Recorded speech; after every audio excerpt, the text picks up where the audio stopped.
श्री सद्गुरु महाराज की जय।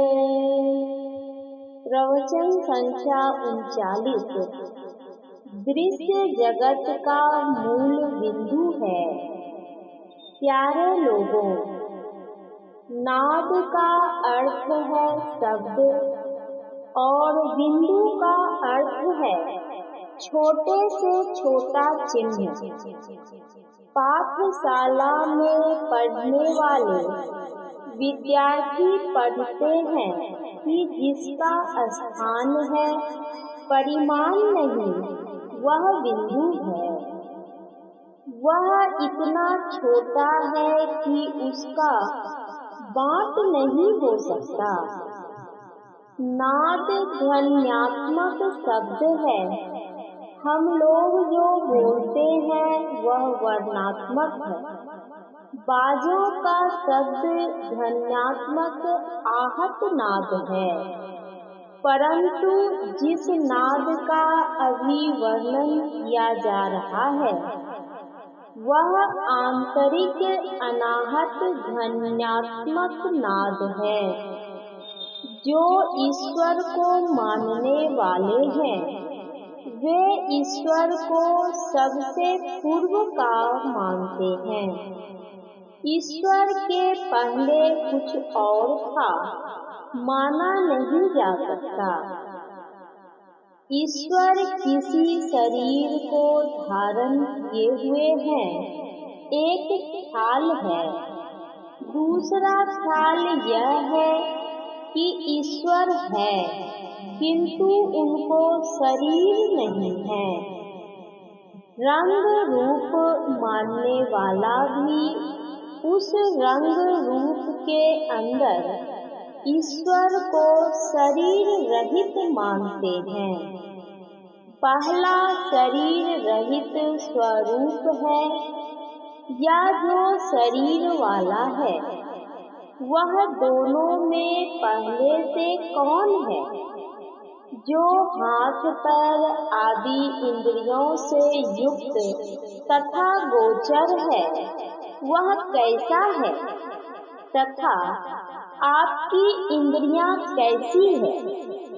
बनती हैं, ठहरती हैं और बिगड़ती हैं। रजोगुण, सतोगुण और तमोगुण त्रैगुणों से निर्मित इंद्रियां हैं। इन्हीं रजोगुण, सतोगुण और तमोगुण तीनों गुणों को त्रिगुण कहते हैं। त्रिगुण से बनी हुई इंद्रियां त्रिगुण से रहित पदार्थ को पकड़े कैसे संभव है? शरीर त्रिगुण निर्मित है, इसके सहित रहने वाले को सगुण कहते हैं। शरीरधारी सगुण है। सगुण कहने से दो पदार्थों का बोध होता है। एक वह जो धारण करता है और दूसरा वह जिसे वह धारण करता है।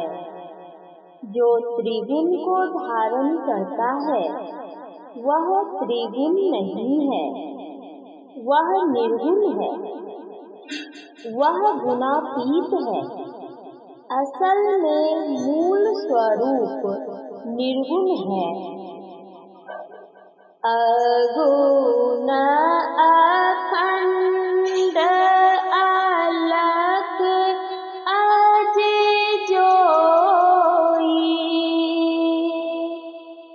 भगत प्रेम वस सगुण सोई।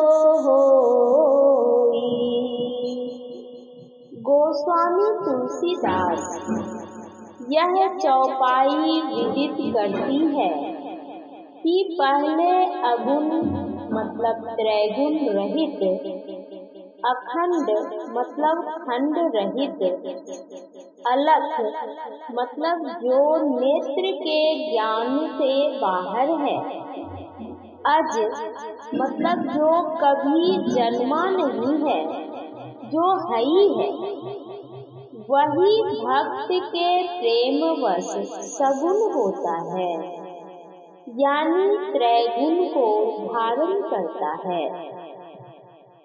गो गोचर जा लगी मन जाई,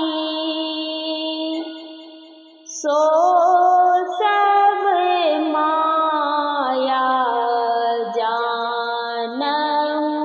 भाई।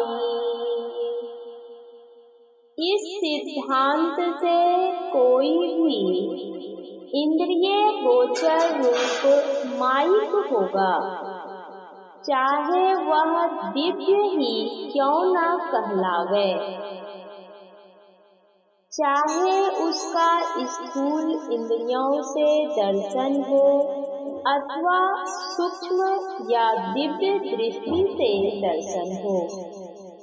इस प्रकार के माइक दर्शन को निर्गुण निर्माइक स्वरूप का दर्शन नहीं कहा जा सकता।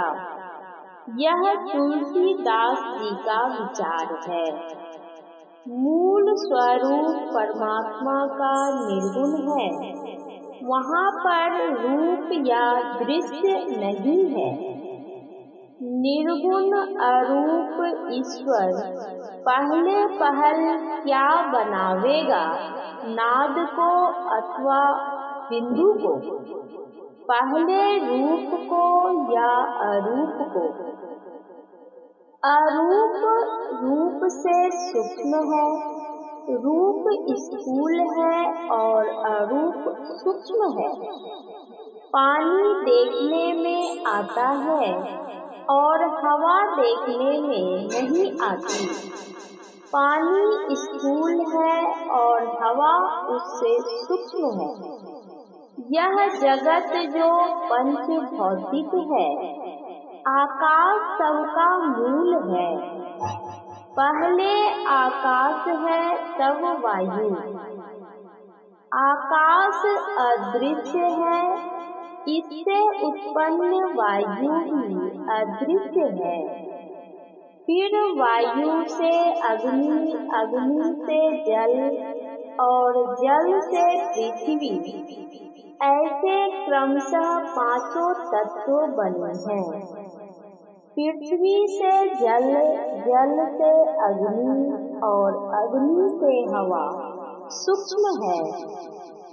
पृथ्वी, जल और अग्नि दृश्य है। हवा और आकाश अदृश्य है। आकाश से वायु उत्पन्न हुआ, वह आकाश अदृश्य और हवा भी अदृश्य है।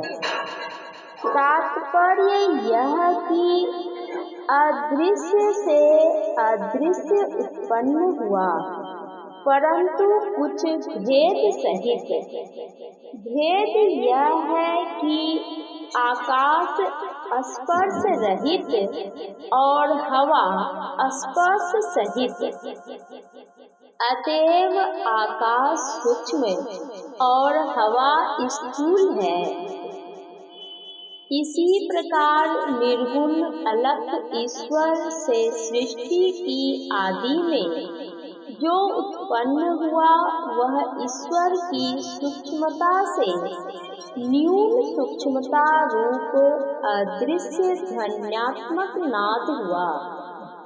उसके बाद रूप अर्थात सब रूपों का बीज बिंदु उस नाद से उत्पन्न हुआ। बिंदु दृश्य जगत का उपादान कारण हुआ और अदृश्य जगत नादात्मक हुआ। जहाँ नाद और दृश्य दोनों हैं, वह दृश्य जगत है। दृश्य जगत का मूल बिंदु है। कुछ नक्शा बनाने में पहले बिंदु होगा। दृश्य जगत का जहाँ अंत होगा, वह भी एक बिंदु पर होगा। नाद तो वह चीज है जिसे सृष्टि की आदि में परमात्मा ने सृजन किया। एक बिंदुता प्राप्त होने अर्थात बिंदु पर आरूढ़ हो जाने से दृश्य जगत के अंत तक आ जाओगे। बिंदु ध्यान से दृश्य जगत से छूट जाओगे। दृश्य का आवरण छूट गया। नाद ध्यान से क्या होता है सो सुनो।